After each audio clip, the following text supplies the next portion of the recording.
నమస్తే రమగారు. నమస్తే చే రమగారు, పూనం పాండే మోడలు, నటి కూడాను వినే ఉంటారు మీరు. సర్వైకల్ క్యాన్సర్‌తో చనిపోయింది రమగారు.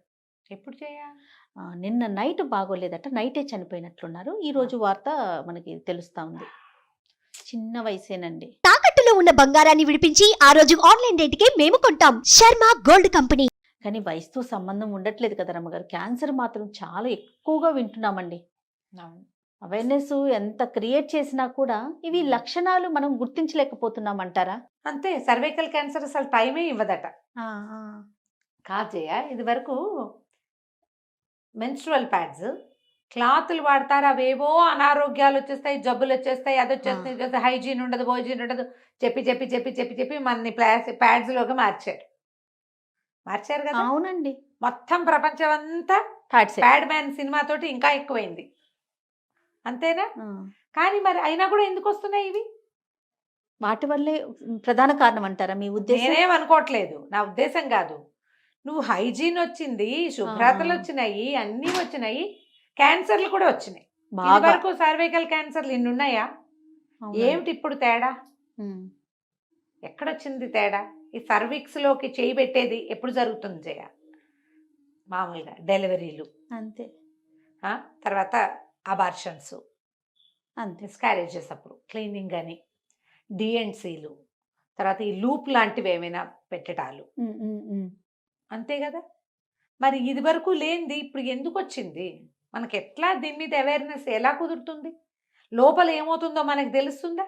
తెలీదు. నాకు ఒక డాక్టర్ గారు, మా అక్కయ్య గారు అమ్మాయిని ఎవరినో ఒక మేడం కలిసాం, ఒక గైనకాలజిస్ట్ని. ఆవిడ యూటరస్ రిమూవ్ చేయటం గురించి డిస్కషన్ వచ్చినప్పుడు వారు ఏం చెప్పారంటే, 47, 48 వచ్చినాయి కదా, మా 50 దగ్గర పడుతున్నాయి, డ్రెస్ ఇస్తే మా ఇవి కూడా మిగిలినవి కూడా తీసేస్తాం, అండాశయం అన్నీ తీసేస్తాం, ఓవరీస్ అవన్నీ తీసేద్దాము అంటే, నేనన్నా అవి తీయకుండా కుదరదా, వాటిని ఉంచచ్చు కదా అంటే, ఇప్పుడు ఒవేరియన్ క్యాన్సర్ టైం ఇవ్వట్లేదమ్మా అని చెప్పారు. టైం ఇవ్వటం లేదు, వచ్చిందా 2 నెలల్లో ఫినిష్ అయిపోవటమే. అమ్మో! అందుకని ఎందుకు తీసేస్తే దాంట్లో ఏదైనా కొత్త డెవలప్ అయ్యే ఇది లేకుండా ఉంటుంది అని. సమస్య ఉంది కాబట్టి. సమస్య ఉంది, యూట్రస్లో ప్రాబ్లం ఉంది, అది ఎలాగో రిమూవ్ చేస్తాము, ఎలాగో పేషెంట్ 15 నియరింగ్ 50, అందుకని దాంతోపాటు ఇలా చెప్పారు ఒక మేడం. మనము దాన్ని ఎక్స్పర్ట్ అడ్వైజ్ని మనం కాదని అనలేకపోతాం కదా.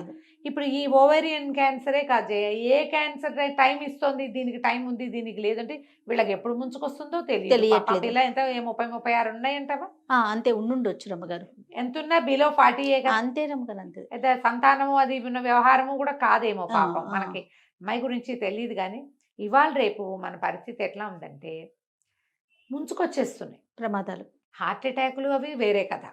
ఈ క్యాన్సర్ల గోల ఏంటంటే స్కిన్, ఆడవాళ్ళకి బ్రెస్ట్, ఈ ఓవేరియన్ క్యాన్సర్, బ్లడ్ క్యాన్సర్, తర్వాత ఏమో bone cancer, throat cancer, mouth cancer, చెప్పొద్దమ్మా ఈ పేర్లు. అవును. మనం ఏమిటి అందులోనే బతుకుతున్నామా అనిపించేస్తోంది. చాలా కష్టంగా ఉంది జయ. జనరల్గా మామూలుగా మనం కొన్ని టెస్టులు చేయించుకోవాలని చెప్తారు. ఎవరో గైనకాలజిస్ట్ని కలిసినప్పుడు ఆవిడ 40 క్రాస్ అయితే పాప్స్మియర్ లాంటి రెగ్యులర్ టెస్ట్లు, బ్రెస్ట్ ఎగ్జామిన్ చేసుకోవాలి ఎప్పటికప్పుడు ఆడవాళ్ళు. ఒక వయసు దాటాక తప్పకుండా చేయాలి. ఈ పీరియడ్ ఇష్యూస్, వాటిని కేర్ఫుల్గా ఉండాలి. తర్వాత ఎంతసేపు మెన్స్ట్రువల్ సైకిల్ని జరపటం అలాంటివి చేయకూడదు. మనం వేసేసుకుంటుంటారు, పూజ ఉంది, అది ఉంది, ఇది ఉంది, పురస్కారం ఉంది, ఎక్కడో ట్రిప్ ఉంది, నా బాండ్ ఉంది అని పిల్స్ తెగవాడేసేస్తారు. అవునవును. దాంతో పాటుగా తర్వాత ఈ గర్భధారణ పిల్స్, ఐ పిల్స్ లాంటివి ఎక్కువ వాడకూడదు. అది ఎప్పుడో ఒక్కసారి తీసుకోవాల్సింది. అది రెగ్యులర్ పిల్ లాగా వాడేస్తే ప్రమాదం కదా.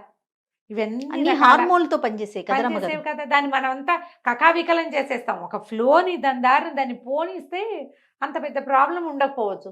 సమస్యలు వస్తూనే ఉన్నాయి, అయినా కూడా మనం దాన్ని కెలికేస్తే ఇష్టారాజ్యంగా చిన్నాభిన్నం చేసేస్తే అది ఎక్కడికి పోయి ఏం చేస్తుందో తెలీదు. ఐపిల్స్ వాడడము, తర్వాత ఇంకా ఉన్నాయి కదా మన కాంట్రసెప్టివ్స్ కూడా ఎక్కువ కాలం వాడడము, అవేం సేఫ్ కాదు. డాక్టర్లు కూడా చెప్తారమ్మా, పాపం చెప్పకుండా ఎందుకుంటారు అవునవును చెప్తారు.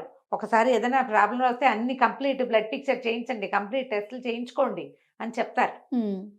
ఒకసారి ఎప్పటికెప్పుడు సంవత్సరానికో 2 ఏళ్ళకో ఒకసారి మొత్తం అన్ని టెస్టులు చేయించుకుని చూసుకుంటూ ఉండాలేమో. ఇప్పుడు శరీరం మీద ఎక్కడైనా అనూజువల్గా గడ్డలు, కాయలు లాంటివి కనపడినా, కొత్త మచ్చలు ఏమైనా పెద్దవవుతున్నా, అన్ఎక్స్పెక్టెడ్గా మనం సన్నబడిపోయి, జుట్టు ఊడిపోయి, ఆకలి తగ్గిపోయి, సరిగ్గా తినటం లేదు, మనుషులు సడన్గా చిక్కిపోయారు లేదా సడన్గా లావైపోయారు, గోళ్ళు అవి బ్రిటిల్గా అయిపోతున్నాయి, గోళ్ళ పక్క చర్మం అదే పనిగా ఊడిపోతోంది, గోళ్ళు పుచ్చిపోవటం, పెదిమలు పేలుగా అయిపోవటం, ఎన్నున్నాయి జయ. మనం ఇలాంటిది అన్యూజువల్ థింగ్ ఏదైనా ఉంటే తప్పకుండా డాక్టర్ని కలవండి. ఎవరైనా ఆడ మగ పిల్ల మేక తేడా లేదు ఇందులో. Okay okay. ఫెటిగ్, ఊరికే అలసిపోతున్నా, అపరిమితంగా కాళ్ళు నొప్పులు, కాళ్ళు కొంకర్లు పోవటం, క్రాంప్స్ వస్తాయి కదా, అవును. కాళ్ళు తిమ్మిరెక్కిపోవటం, కాళ్ళు చేతులు తిమ్మిరి, తలకిని చేయి పెట్టుకుంటే చెయ్యంతా తిమ్మిరెక్కుతుంది. అన్యూజువల్గా ఇక్కడ ఎక్కడైనా వాపులు, ఈ బోన్స్ మధ్యలో వాపులు, ఈ జాయింట్స్ దగ్గర అలాంటివి ఏవును, అవన్నీ క్యాన్సర్లు అవ్వక్కర్లా, ఏవో అవుతాయి. ఇంకోటి కానీ డాక్టర్ని మాత్రం కన్సల్ట్ చేయాల్సిందే కదా. ఎప్పుడు పిల్లల్ని, మనల్ని మనం, భర్తల్ని భార్యలు, భార్యల్ని భర్తలు ఒకళ్ళనొకళ్ళు చూసుకోవటం శ్రద్ధగా. ఏమైనా మార్పు వచ్చిందా అని వెతకద్దు, మార్పుని గుర్తించండి చాలు. రోజు వెతుకుతుంటే అదో జబ్బు కింద పరిణమిస్తుంది, అవును. ఓసిడి లాగా. కానీ ఒకళ్ళ మొహాలు ఒకళ్ళు సరిగ్గా చూసుకోవాలి కదా, ఎవరి శరీరాన్ని వాళ్ళు సరిగ్గా సజావుగా పరిశీలించుకోవాలి కదా. కదలలేకపోతున్నామా, తిరగలేకపోతున్నామా, కూర్చుని లేవలేకపోతున్నామా. ఈ కొన్ని క్యాన్సర్ గడ్డ ఊరికి కాయల్లాగా వస్తాయి. అది చిన్న కాయ అని ఏదో మామూలు దగ్గర కట్ చేయిస్తే దానివల్ల పెద్ద పెద్ద వచ్చేస్తున్నాయి కొంతమందికి. అలాంటివి కూడా చూసుకోండి. ఇలా సడన్ డెత్స్ మనకి ఏంటంటే ఒక జ్వరాన్ని కలిగిస్తాయి. అవునండి. అమ్మో అని మళ్ళీ రేపటికి మామూలు అయిపోతాం. ఈ మామూలు అవ్వవలసిన కాలం అయితే కాదు ఇది. ఎన్ని రకాల ప్రాబ్లమ్స్ వస్తున్నాయో జయ ఇప్పుడు. అవును రమ్మగారు. మనకి అవేర్నెస్ ఎంత వచ్చిందో, healthy food, healthy living, exercise, God అవన్నీ వచ్చినాయి. వాటితో పాటు జబ్బులు కూడా బాగా పుంఖాలుగా వచ్చినాయి. ఇవి కూడా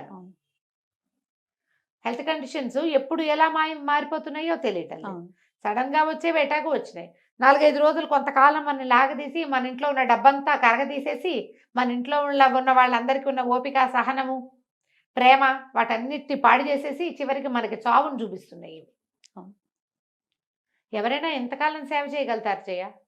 చిన్న పిల్లల్లో కూడా చూస్తున్నాం. ఎక్కడ పడితే అక్కడ చాలా ఇబ్బందికరంగా ఉంటుంది.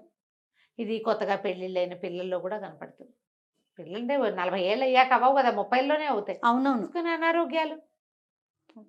సొంతానికి టెస్ట్ చేసుకోవటము, డాక్టర్ దగ్గరకు వెళ్ళటము, ఎక్స్పర్ట్ అడ్వైజ్ తీసుకోవటము ఈ రోజున చాలా అవసరంగా ఉంది.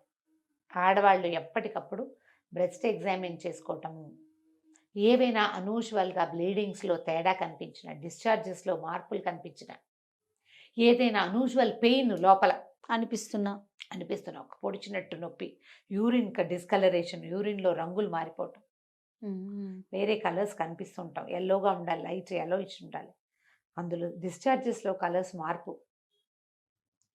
పీరియడ్స్లో డిశ్చార్జ్ ఏదైనా అన్యూజువల్గా కనిపిస్తే తప్పకుండా ఎక్స్పర్ట్ అడ్వైస్కి వెళ్ళండి. ఇది చెయ్యవలసిన పని. పిల్లల్ని గమనించుకోండి. ఆడపిల్లలు ఉంటే పిల్లల్ని కూడా గమనించుకుంటూ ఉండండి. ఎప్పటికప్పుడు కనుక్కోండి. మాట్లాడుకోవాల్సిన విషయం, సిగ్గుపడాల్సింది, దాచిపెట్టాల్సింది, చెప్పకూడదు కాదు, అస్సలు కాదు. అవునండి, అస్సలు కాదు. ఒక ఇంట్లో నుంచి ఒక స్త్రీ సడన్గా మాయమైపోతే ఆ ఇల్లు, సంసారం కుదేలైపోతుంది. అమ్మో, అవునండి కదా. తర్వాత మిగిలిన వాళ్ళకి జీవితం పట్ల భయం కూడా వస్తుంది. ఇదేగా ఇప్పుడు వీళ్ళ సంసారం కుదేలైపోవటమే కాదు, మిగిలిన వాళ్ళకి జీవితం పట్ల భయం వచ్చేస్తుంది. అవును రమ్మగారు. అలా కాకూడదంటే మనం ఎప్పటికప్పుడు జాగ్రత్తగా ఆలోచించుకుని కేర్ఫుల్గా ఉండవలసిన సమయంలోకి వచ్చేసాము. ఒక మహమ్మారి వదిలిందంటే చాలా మహమ్మారులు మన చుట్టూతా పొంచి చూస్తూనే ఉంటాయి మనని. వాటి చేతుల్లో పడకుండా, ఒకవేళ చేతుల్లో పడినా సేఫ్గా బయటకు వచ్చే మార్గం ఏమిటో అది కూడా ఆలోచించాలి. హెల్దీ లివింగ్ చూసుకోండి. దానికోసం మనం ఏంటంటే ఆవిడెవరో చనిపోయింది పాపం, ఆమె కోసం మౌనం చేయకుండా మనం ఇవి మాట్లాడుకుంటున్నాం. ఈ జాగ్రత్త వహించకపోతే కుదరదు కదా. అది ఒక గంట అంతే రమ్మగారు, అంతే కదా, ఒక బెల్ రింగ్ అయింది అంతే. కాషస్గా ఉండవలసిన రోజుల్లోకి వచ్చామని మళ్ళీ ఇంకొకసారి చెప్పుకుంటున్నాం.